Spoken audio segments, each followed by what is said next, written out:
तो next question है जो पैराडाइज लोस्ट का, वो है theme and moral purpose of Paradise Lost. Introduction से स्टार्ट करते हैं नीचे से। Since all epics of antiquity deal with personalities and events of divine और सुपर ह्यूमन डिमेंशंस। तो ज़्यादातर जो एपिक्स होते हैं, प्राचीन काल की जो ऐतिहासिक पुस्तकें होती हैं, उनमें जो पर्सनैलिटीज़ का और घटनाओं का जो वर्णन किया जाता है वो ज़्यादातर डिवाइन होती हैं, यानी कि दैवीय शक्तियों वाली होती है और सुपर ह्यूमन डिमेंशंस वाली होती है। सुपर ह्यूमन शक्तियाँ, पावर्स दिखाई जाती हैं उनमें। It has become a fixed rule that an epic worthy of the name should deal with an action और स्टोरी विच हैज़ यूनिवर्सल और इवन कॉस्मिक अपील। और ये एक रूल बन गया है कि जो इस तरह के जो नाम होते हैं ये इसके एपिक्स के, उनमें क्या होना चाहिए, उसी तरह की स्टोरी होनी चाहिए और एक्शन होना चाहिए, और जो उनका थीम होना चाहिए वो यूनिवर्सल या कॉस्मिक अपील वाला होना चाहिए, यानी कि लौकिक होना चाहिए, लौकिक शक्तियों के बारे में उसमें दिखाया गया हो। The affairs of small people do not interest us since there is nothing heroic और noble about them at first sight. जो आम लोगों की कहानियाँ हैं वो हमें इतना मतलब प्रभावित नहीं करती, क्योंकि उनमें ना तो कुछ हीरोइक होता है और ना ही नोबल होता है पहली बार देखने से। The Iliad dealt with gods and heroes, lovely women and romantic lovers, doughty deeds on the battlefield and heroic achievements and death।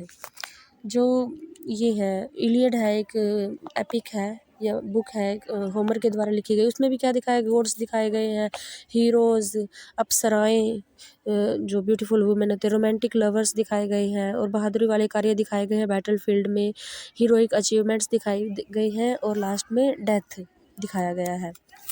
इसी तरह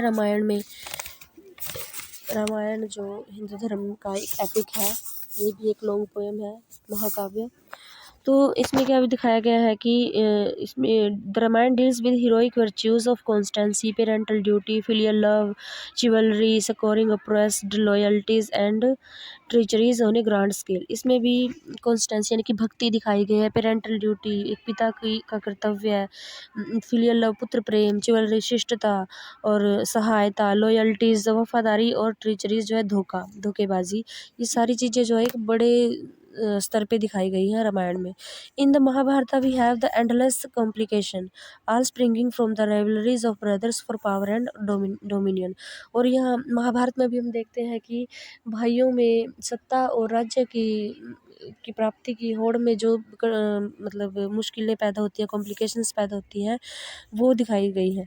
as the fortunes and misfortunes affect all human beings, जो भाग्य और दुर्भाग्य है उससे सभी human beings जो है वो प्रभावित है। All are interested in the following the adventures of such exceptional beings. और ये जो असाधारण मानव बींग्स हमने देखे हैं महाभारत में, रामायण में, हम उन्हीं को फॉलो करने में इंटरेस्टेड होते हैं। We see that man is capable of what man has to contend with and what man has to suffer as a result of transgressing the rules of dharma। और हम इन्हीं के द्वारा हमें ये पता चलता है कि आदमी क्या क्या करने में सक्षम है, किस किस चीज़ के लिए उसको संघर्ष करना पड़ता है, और धर्म के मार्ग से हटने के बाद हमें जो है क्या परिणाम भोगने पड़ सकते हैं। From such knowledge we came out chastened and inspired to order our lives more honorably and nobly। और इन्हीं चीज़ों से हम इंस्पायर होते हैं, प्रेरित होते हैं कि हम अपनी लाइफ को ऐसे जिए, मतलब एक सम्मानजनक तरीके से और एक नेक तरीके से जिए। But the ancient epics deals with men and events which we know could not have happened as described। लेकिन जो एपिक्स में जो इवेंट्स और जो आदमियों को जैसे डिस्क्राइब किया गया है, वो हमें ऐसा लगता है जैसे कभी हुए ही ना हो, ऐसा हो ही नहीं सकता। Much of it is pure imagination, इसमें से ज़्यादातर तो बिल्कुल काल्पनिक है।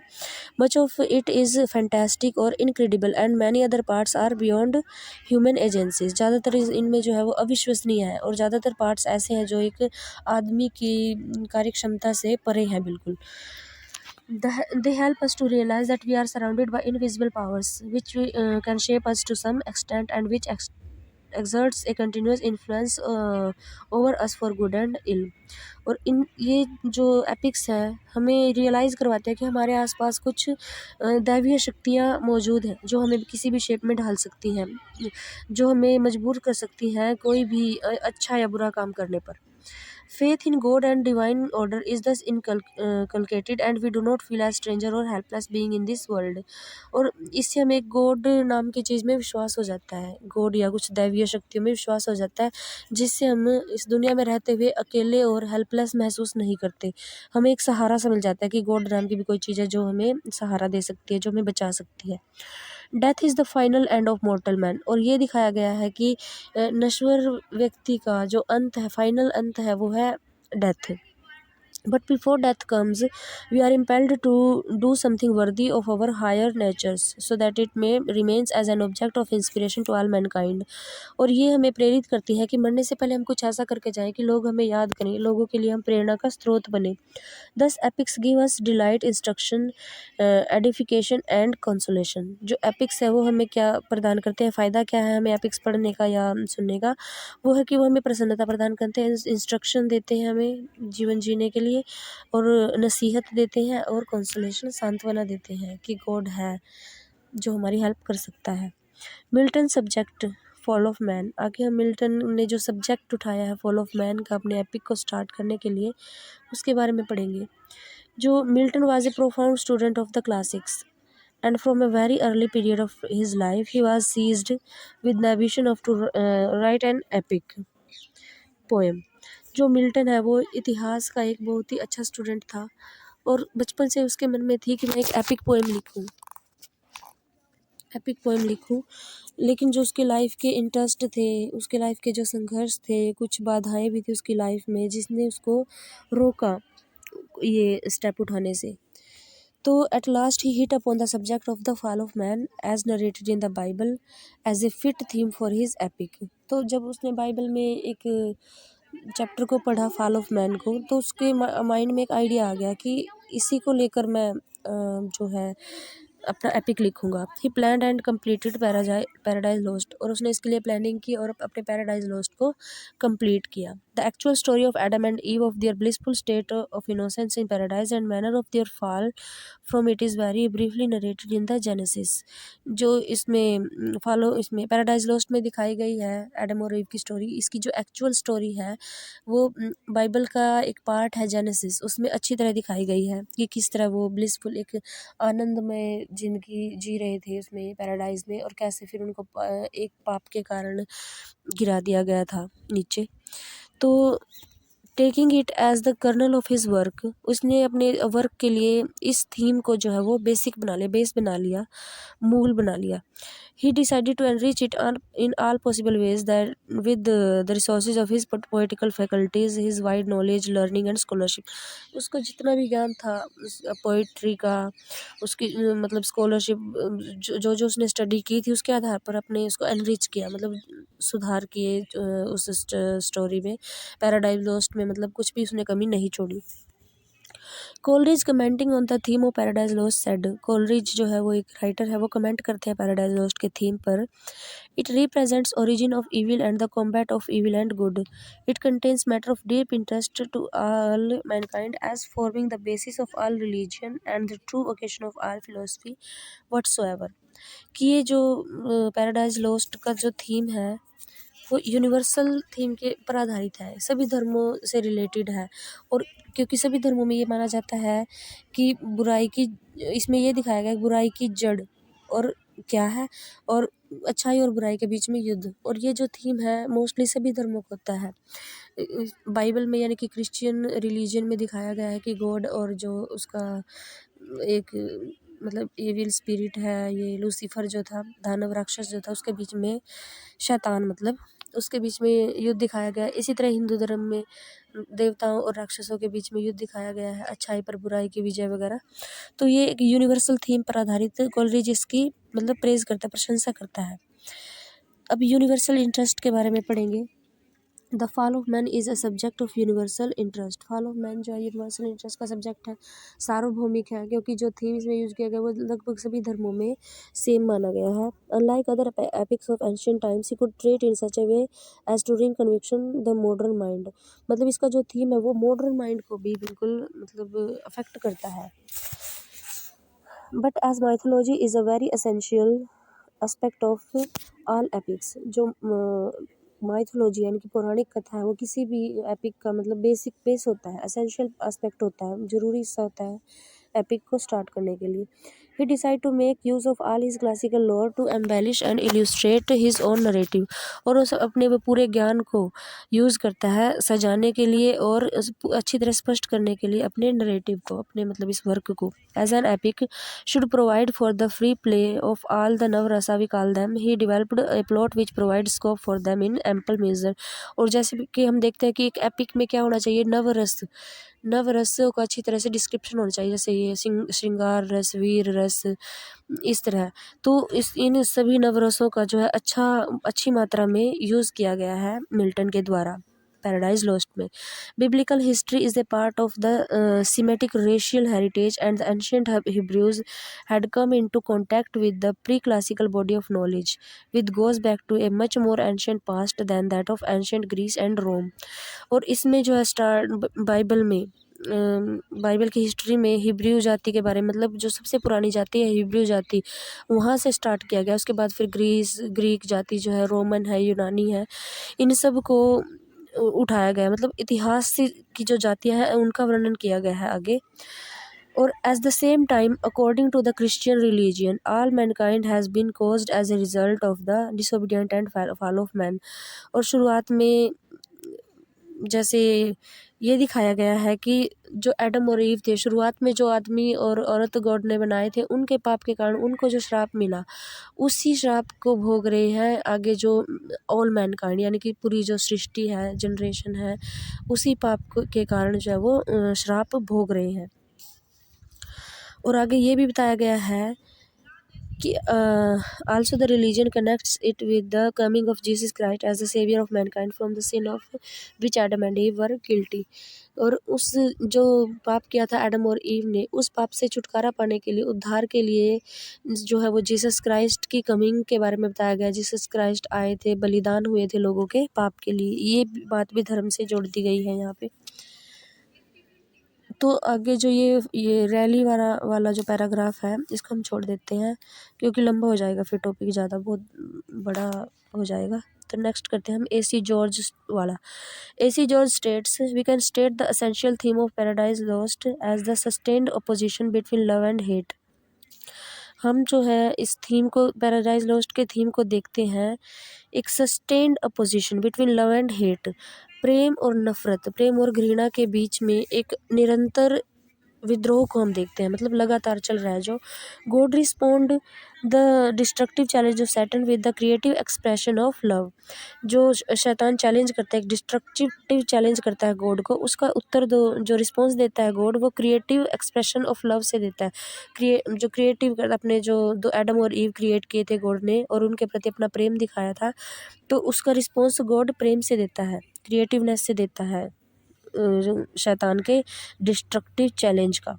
Milton has combined two traditional elements, the story of the challenge and response through an indirect agent. जो मिल्टन है उसने दो ट्रेडिशनल एलिमेंट्स को इसमें कंबाइन किया है कि इनडायरेक्ट एजेंट्स के द्वारा स्टोरी ऑफ चैलेंज को, और एक रिस्पॉन्स जो है वो उसका जो रिस्पॉन्स प्रेम से दिया गया है उसको। The former theme is the direct physical conflict of the celestial battle, और इसमें एक सेलेशियल आकाशीय शक्तियों के युद्ध के बारे में दिखाया गया है। And the latter is Satan challenge of God indirectly through God's own creature man, और गॉड जो है वो उसका रिस्पॉन्स देता है अपने इनडायरेक्टली अपनी क्रिएटिविटी दिखा के, गॉड को जब उसने मैन को जब उसने क्रिएट किया गॉड ने। The second theme arouses out of the first, और जो सेकेंड थीम है वो पहले से ही उजागर होता है। उसके बाद है another interpretation is that the theme of Paradise Lost is the fall of man from paradise on account of his sin. और इसमें ये दिखाया गया है कि एज ए थीम कि जो आदमी है वो पाप के कारण जो है वो पैराडाइज से गिरा दिया गया था। Here Milton has tried to show that every action of man, however insignificant, has its consequences। और इसमें ये दिखाया गया है कि आदमी का हर एक एक्शन, हर एक क्रियाकलाप, बेशक वो छोटा सा ही क्यों ना हो, उसको परिणाम भुगतना ही पड़ता है। His principal concern is that man must make the right use of every moment of his life because his actions are irrevocable. और इसमें मेन सिद्धांत क्या है, क्या कंसर्न किया गया है, क्या दिखाया गया है कि आदमी को अपने हर एक क्षण का यूज़ जो सोच समझ के करना चाहिए, क्योंकि जो उसके एक्शंस है, जो उसके कार्य है, जो उसके कर्म है, वो इर्रिवोकेबल है, स्थिर है, उनको बदला नहीं जा सकता। Milton's object in this poem was also to emphasize the role of Christ as the redeemer of mankind and to justify the ways of God to man.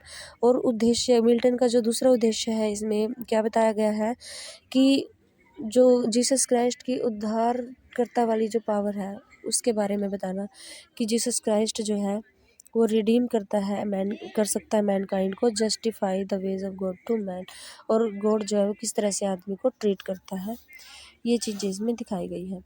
According to Tillyard, when the passions get the upper hand cause ensures all peace of gone is gone and man falls from true liberty to mortal anarchy according anarchy। यहीं तक इसको करेंगे बस, या फिर ऊपर तक जो ways to God ways of God to man तक कर सकते हैं।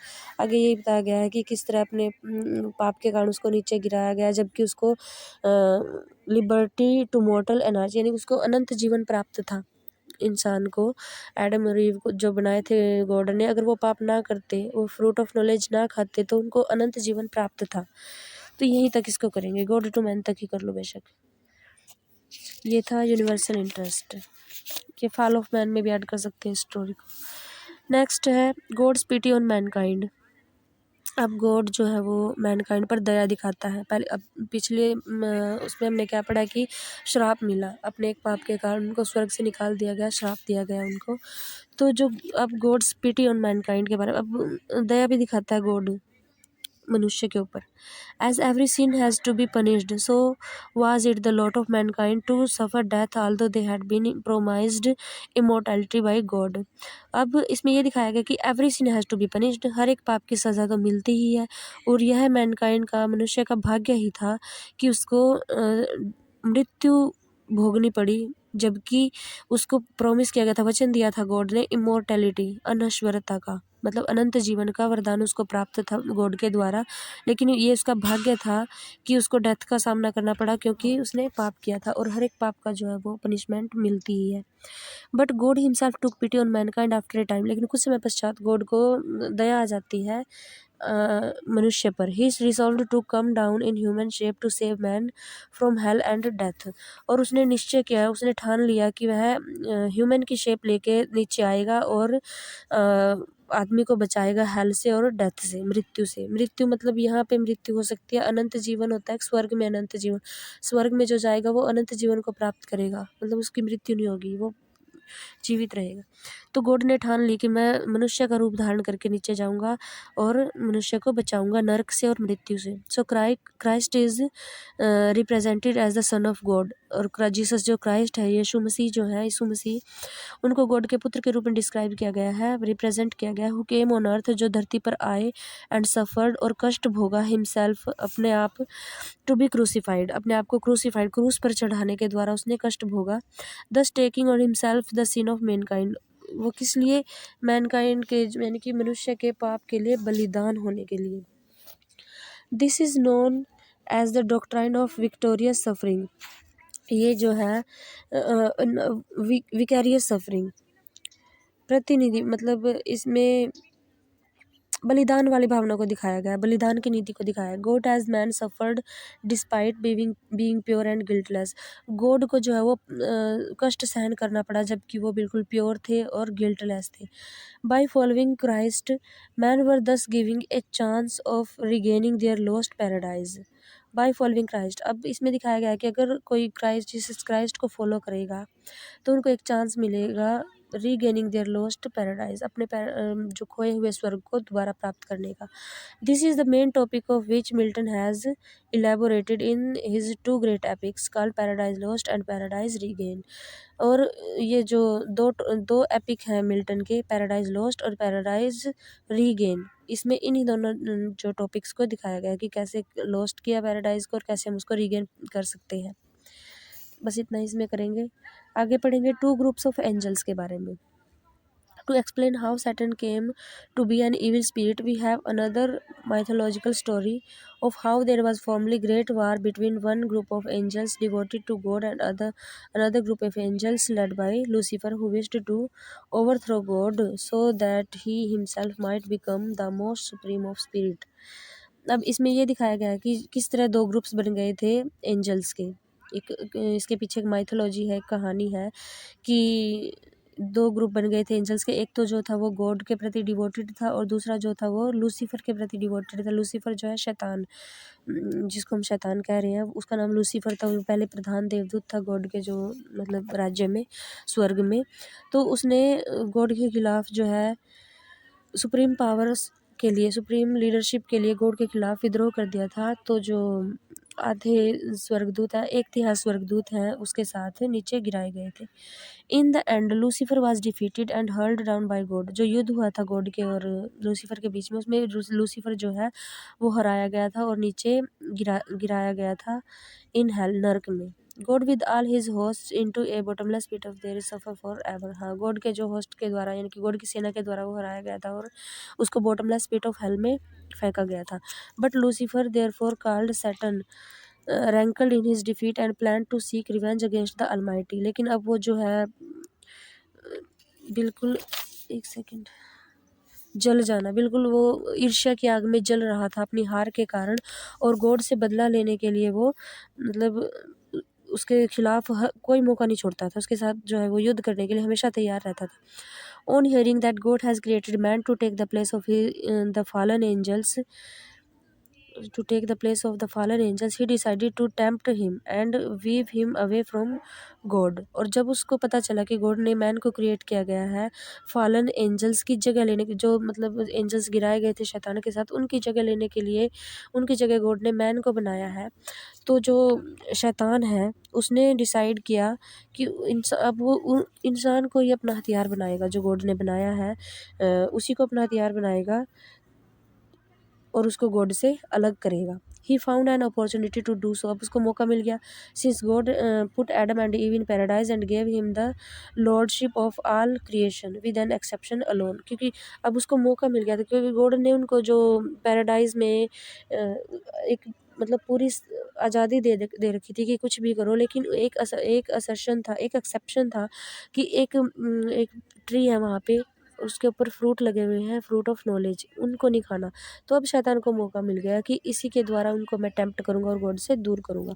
This was they should not taste of fruit of the tree of knowledge which grew in Eden. Eden garden में एक ट्री था फ्रूट ऑफ नॉलेज और God ने उनको उसके फ्रूट को खाने से मना कर रखा था। तो Satan seized the opening and after recognising his shattered hosts and placing them in suitable dwelling in hell. अब जो शैतान है वो घुस गया वहाँ पे जहाँ पे एडम और ईव थे। वो कहाँ से आया? वो जहाँ पे वो है और उसकी जो सेना पड़ी थी हेल में, वहाँ से उस हेल का दरवाज़ा तोड़ के वो वहाँ स्वर्ग में घुस गया सांप का रूप धारण करके। केम आउट और taking the form of serpent entered Eden and caused the fall of both Adam and Eve by persuading Eve to eat the fruit of knowledge. अब वो स्वर्ग में घुस जाता है सांप का रूप धारण करके और एडम को ईव को परsuade करता है, मतलब मजबूर करता है, मना लेता है, उसको टेम्प्ट करता है, भरमाता है उसको कि फ्रूट ऑफ नॉलेज खा ले। With knowledge Adam and Eve lost their innocence and God cursed them not only with the loss of their immortality and happiness but also drove them out of Eden to wander over the earth and earn their bread for their sweat of their brows। अब जो है उसके बहकाने के कारण ewe ने वो fruit खा लिया था और वो फ्रूट खाने के कारण उनको नॉलेज आ गई थी, जिससे मतलब उन्होंने अपनी मासूमियत को इनोसेंस को खो दिया था। गॉड ने अब उनको श्राप दे दिया कि अब जो उन्हें वो इमोर्टैलिटी मिली थी, अनंत जीवन का जो वरदान मिला था, वो उन्होंने खो दिया है और सभी हैप्पीनेस को खो दिया है। बल्कि गॉड ने उनको ईडन गार्डन से बाहर निकाल दिया और उनको श्राप दे दिया कि अब वो उन्हें अपने मतलब ब्रेड के लिए, अपने खाने के लिए, पेट भरने के लिए बहुत ज़्यादा मेहनत करनी पड़ेगी, पसीना बहाना पड़ेगा। अब है वेरियस एपिसोड्स। अब इसको डिस्क्राइब करने के लिए बहुत सारे एपिसोड्स का सहारा लिया है कि Genesis, fall of man, fall of the Satan, इन सारी चीज़ों का सहारा लिया है मिल्टन ने। Into this main biblical story Milton has woven many episode, कई एपिसोड्स को, कई पार्ट्स को उसने बुन के एक किया है। Drawn from the entire range of ancient lore of give his poem both substance, bulk and shape and impressive majesty and sublimity. उसने अपने सारे ज्ञान को के आधार पर उसको एक मतलब शान शौकत और गौरव प्रदान किया है अपने एपिक को। वास्टनेस ऑफ द थीम, अब इसका विस्तार देखते हैं, थीम का विस्तार। Critics have admire Milton's courage in dealing with universal subject. Critics जो है वो, आलोचक जो है, एडमायर करते हैं, प्रशंसा करते हैं मिल्टन की कि उसने यूनिवर्सल सब्जेक्ट को उठाया अपने एपिक के लिए। The scene of action is the universal space, जो सीन है एक्शन, जो एक्शन हो रहा है वो यूनिवर्सल स्पेस है, ब्रह्मांड है। Time is represented by eternity, और जो अनंत काल, टाइम जो दिखाया गया है वहाँ पे वो अनंत काल का दिखाया गया है शुरुआत में। तो the characters are God and his creation, और जो करेक्टर्स है इसमें गॉड है और उसके क्रिएशन है। The epic deals with the fortunes of the whole human race, पूरी मानव जाति के भाग्य को दिखाता है ये epic. And not of a particular country और नेशन, किसी भी विशेष नेशन, राष्ट्र या देश के बारे में नहीं कहता, पूरी मानव जाति के बारे में ये बताता है। The problem of evil, the conflict between good and evil. The problem of evil is a very old subject, बुराई की जो समस्या है ये बहुत ही पुराना विषय है। Philosophers have given different views regarding the origin of the evil, जो फिलोसफर हैं अपने अपने व्यूज़ देते हैं कि बुराई की जड़ क्या है, कहाँ से बुराई शुरू हुई। Some regarded it as something external, कुछ तो इसको बाहरी बताते हैं, मतलब कि जो सेलेशियल, आकाशीय पिंड, कुछ बाहरी शक्ति। Others regarded is at something eternal, eternal internal यहाँ पे होना चाहिए था कि ये तो इंसान के खुद के मन की उपज है, ये है वो है। For Satan evil is the disobedience of the order of God, और शैतान के लिए बुराई क्या है, disobedience of the order of God, God की आज्ञा का अवहेलना करना। It is the will of man asserting himself, it is the will of man asserting himself. उसने इसमें जो मैन की विल, अपनी इच्छा शक्ति पर जोर देते हुए कहा, उसने कहा कि मैन, शैतान जो कहता है कि खुद इंसान की इच्छा शक्ति है जो अच्छा या बुरा करता है। In fact Satan brought freedom to man, बल्कि इसमें ये भी दिखाया गया है कि शैतान ने ही उसको फ्रीडम दी है मैन को। फ्रीडम कैसे, कि वो फ्रूट खाने की, गॉड ने तो मना किया था फ्रूट खाने से, लेकिन शैतान ने उनको उकसाया, बहकाया और इस तरह उनको टेम्प्ट किया कि वो फ्री है, वो फ्रूट खाने के लिए, वो उनकी इच्छा है, अपनी इच्छा से चलो। He gave consciousness of personality to man, और उसी ने ये आदमी को उसकी पर्सनैलिटी का कॉन्शियसनेस दिखाया, मतलब होश दिलाया। यानी कि फ्रूट ऑफ नॉलेज खाने के बाद जो पता चल गया था आदमी को, नॉलेज आ गई थी, वो शैतान के कारण ही हुई थी। Man began to act with free choice and judgement, और तब से आदमी जो है फ्री चॉइस और जजमेंट करना उसने शुरू कर दिया। Now this freedom mean facing the consequences of one's choice. अब उसने जो ये चॉइस का रास्ता अपनाया था, अपनी फ्रीडम का रास्ता अपनाया था, उसके रिजल्ट भी उसको भुगतने पड़ेंगे। Adam and he Eve have therefore to leave paradise because they followed their own free will. अब उनको पैराडाइज से बाहर निकाल दिया गया था क्योंकि उन्होंने अपनी मर्जी का, अपनी इच्छा का को फॉलो किया था।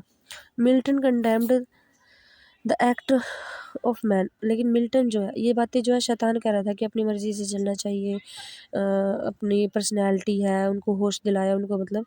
लेकिन मिल्टन जो है उसने निंदा की है इन बातों की, आदमी की जो पर्सनल विल पे चलता है उसकी निंदा की है। He did not appreciate man's free will and judgment because he was a very strict Puritan. वह जो है आदमी की फ्री विल को और जजमेंट को अप्रिशिएट नहीं करता क्योंकि वह एक नैतिकतावादी है, गॉड के रूल्स को मानने वाला आदमी है। His stress was on the results of the evil which led man to his ruin. उसने जो जोर दिया वो किस पे दिया है, उस परिणाम पे दिया है जो उसके पापों के कारण जो परिणाम भुगतना पड़ता है मनुष्य को। तो इसको सम क्रिटिक्स आगे भी पढ़ेंगे। Some critics feel that there are two themes which are quite balanced. कुछ क्रिटिक्स ये भी कहते हैं कि इसमें दो थीम दिखाए गए हैं जो बिल्कुल बैलेंस्ड है, namely the fall of angels and fall of man. Fall of angels और फॉल ऑफ मैन दोनों थीम्स जो है इसमें साथ साथ चल रहे हैं। The first half deals with Satan's efforts to do something against God. पहले में तो शैतान के एफर्ट्स को दिखाया गया है गॉड के खिलाफ जाने के लिए जो उसने यूज़ किए हैं, और सेकंड में जो है वो एडम और ईव को दिखाया गया है कि वो गॉड के खिलाफ चले जाते हैं, आज्ञा का उल्लंघन करते हैं। तो जो दोनों थीम है वो साथ साथ चल रहे हैं, but this can not be accepted. लेकिन इसको एक्सेप्ट नहीं किया जा सकता। Milton clearly said that his story dealt with the fall of man. Milton कहता है कि मेरी जो स्टोरी है वो फॉल ऑफ मैन पे डिपेंड है। Satan story is subsidiary to main story of Adam and Eve. शैतान की जो स्टोरी है वो एक सहायक स्टोरी है एडम और ईव की स्टोरी को पूरा करने के लिए। अब Milton's failure to justify the ways of God to man. Milton जो है गॉड के का जो तरीका है आदमी को ट्रीट करने का, उसको जस्टिफाई करने में वो उसके औचित्य को बताने में भी फेल हो जाता है। मतलब अच्छी तरह से नहीं कर, कुछ क्रिटिक्स ऐसा कहते हैं, ऐसा है नहीं, कुछ अलग अलग क्रिटिक्स की अपनी अलग अलग सोच है। Some critics believe that the poet instead justifies the ways of Saturn to man. He has not justified the ways of God on the poetic level. कुछ क्रिटिक्स ये कह रहे हैं कि इसमें ये जो शैतान का जो व्यवहार है आदमी के साथ उसके बारे में ज़्यादा दिखाया गया है, ना कि गॉड के व्यवहार को। He has not justified। अच्छा हाँ, Milton has tried to do so through arguments which are unconvincing. ये जो थोड़ा बहुत उसने गॉड के तरीके को दिखाया है मैन के प्रति, वो थोड़ा बहुत आर्ग्यूमेंट्स के द्वारा ही दिखाया गया है जो अनकन्विंसिंग है, जो काफ़ी नहीं है मतलब। Moreover the punishment given to Adam and Eve is out of proportion of their sin of disobedience. मतलब जो पनिशमेंट मिली एडम और ईव को वो सही अनुपात में नहीं है जैसा उन्होंने पाप किया था, मतलब उनको प्रॉपर सज़ा नहीं मिली है। कुछ कुछ क्रिटिक्स के अनुसार उनको कुछ ज़्यादा ही सज़ा मिल गई है। फ्रूट खाया था, गॉड को उनको माफ़ कर देना चाहिए था या थोड़ी बहुत सज़ा दे के उनको समझा बुझा के वापस ईडन गार्डन में रख लेना चाहिए था। तो कुछ क्रिटिक्स जो है वो ये कह रहे हैं। बस इतना ही पढ़ेंगे क्योंकि ज़्यादातर जो क्रिटिक्स ने इसको प्रशंसा ही की है इसकी, तो क्रिटिसाइज़ नहीं किया, तो इसको सिर्फ इतना ही पढ़ेंगे। Poetic justice. अब पोएटिक जस्टिस जो लास्ट है हमारा कंक्लूजन है लास्ट, उससे पहले थोड़ा सा पढ़ लेंगे पोएटिक जस्टिस के बारे में। The theme of the epic is the justification of God's ways to man. जो थीम है एपिक का वो है वो औचित्य दिखाना कि गॉड का जो तरीका है, गॉड जिस तरह से मैन को ट्रीट करता है वो उचित है, कितना उचित है। Milton justified the punishment of Adam and ewe for the crime they committed. Milton जो है वो जस्टिफाई करता है, उचित बताता है जो पनिशमेंट उनको मिली है एडम और ईव को उनके अपराध के लिए, वो उसको उचित बताता है। They are expelled from paradise. उनको जो है पैराडाइज से, स्वर्ग से बाहर निकाल दिया जाता है। However Milton is not a pessimist. वो निराशावादी नहीं है। He believed in spiritual development from hope to faith. और वो स्पिरिचुअल डेवलपमेंट में विश्वास करता है, होप टू फेथ आशा से विश्वास की तरफ। God through his goodness redeems man from sin. और गॉड जो है वो अपने अच्छाई के द्वारा उद्धार भी करता है, पाप से उद्धार करता है आदमी का। His son namely Christ offers his own sacrifice for the sake of Adam and ewe. उस टाइम तो गॉड ने उनको पनिशमेंट दे दी, स्वर्ग से बाहर निकाल दिया, लेकिन बाद में जो गॉड है उसको दया आ जाती है ह्यूमन पे, और वो अपने बेटे जीसस क्राइस्ट को जो है वो क्रूसीफाइड करता है, मतलब बलि के लिए क्रूस पे चढ़ा देता है, बलि एडम और ईव के पाप के लिए।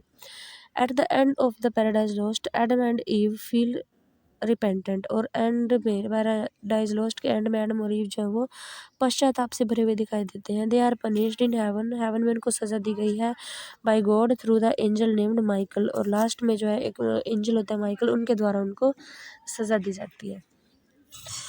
अब पढ़ेंगे इसका कंक्लूजन। पोएटिक जस्टिस में इतना ही ठीक है। Milton puritanism and his great faith in Bible made him choose his subject which was of interest to all men। जो मिल्टन है उसका जो नैतिकतावाद है और उसका बाइबल में और गॉड में जो फेथ है वो उसको एक ऐसा सब्जेक्ट चूज़ करवाता है जो ऑल मैन, पूरे मतलब मानव जाति से संबंधित है। His great achievement lies in making such a serious subject which is agreeable and acceptable to all. और वो जो सब्जेक्ट चूज़ करता है वो उससे सभी सहमत है और सभी ने उसको एक्सेप्ट कर लिया है। इनफैक्ट हिज सबलिमिटी ग्रेटनेस या ग्रांडर, जो इनफैक्ट हिज सबलिमिटी उसकी जो शान है, शोभा है, can only be maintained at high level on a very low T subject. और इस जो शानदार जो सब्जेक्ट उसने चुना है उसके द्वारा मेंटेन की गई है, बनाई रखी है उसकी शोभा। तो ये था कंक्लूजन पैराडाइज लोस्ट के थीम का। अब इन जो दो क्वेश्चंस हमने पढ़ लिए हैं, टॉपिक ये ऐसे ही रखना जो उसमें जो टॉपिक्स हैं इसमें जो टॉपिक्स हैं, लेकिन स्टोरी को आप मतलब मिक्स कर सकते हो अपने जो टॉपिक को क्लियर करने के लिए। ध्यान से एक दो बार इसको सुन लेना तो क्लियर हो जाएगा। ठीक है।